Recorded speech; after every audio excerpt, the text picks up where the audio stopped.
కరీంనగర్ జిల్లాలో రోడ్డు ప్రమాదం జరిగింది. తిమ్మాపూర్లో థార్ కారు కల్వర్టను ఢీకొట్టింది. ప్రమాదంలో డ్రైవర్ మృతి చెందగా థార్లో ప్రయాణిస్తున్న ముగ్గురికి గాయాలయ్యాయి. ప్రమాదంలో కారు నుజ్జునుజ్జైంది. పోలీసులు కేసు నమోదు చేసి దర్యాప్తు చేస్తున్నారు.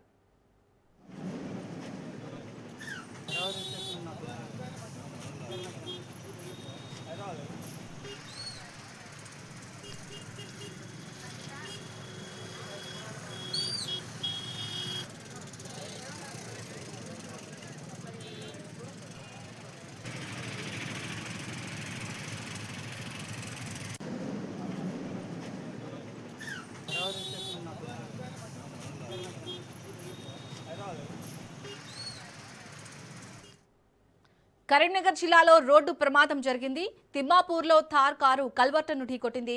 ఈ ప్రమాదంలో డ్రైవర్ మృతి చెందగా థార్లో ప్రయాణిస్తున్న ముగ్గురికి గాయాలయ్యాయి. ప్రమాదంలో కారు నుజ్జునుజ్జైంది. పోలీసులు కేసు నమోదు చేసి దర్యాప్తు చేస్తున్నారు.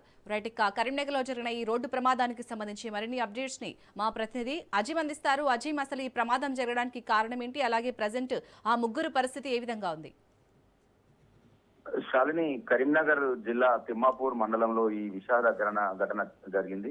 కరీంనగర్ నుండి హైదరాబాద్ ప్రధాన రహదారిపై అతి వేగంగా వెళ్తున్న ఓ కారు వెహికల్ అదుపు తప్పి రోడ్డు పక్కన ఉన్న కల్వాటును బలంగా ఢీకోవడంతో ఈ ప్రమాదంలో వాహనం నడుపుతున్న డ్రైవర్ అక్కడికక్కడే మృతి చెందారు.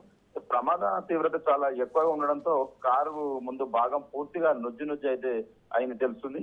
కారులో ఉన్న మరో ముగ్గురికి తీవ్ర గాయాలు. ఇందులో ఒక మహిళ కూడా అయితే తీవ్ర గాయాలతో ప్రాణాపాయ స్థితిలో ఉంది. స్థానికులు వెంటనే స్పందించి వారిని సమీప ప్రభుత్వ ఆసుపత్రికి తరలించారు. సమాచారం అందుకున్న పోలీసులు అయితే ఘటనా స్థలానికి చేరుకొని కేసు నమోదు చేసి దర్యాప్తు ప్రారంభించారు. ప్రాథమికంగా ఈ ప్రమాదానికి అతి వేగమే కారణమని పోలీసులు భావిస్తున్నారు. అయితే మృతుల వివరాలు, గాయపడిన పరిస్థితి ఇంకా పూర్తి వివరాలు అయితే తెలియాల్సింది. Shalini. Right, thank you Azeem.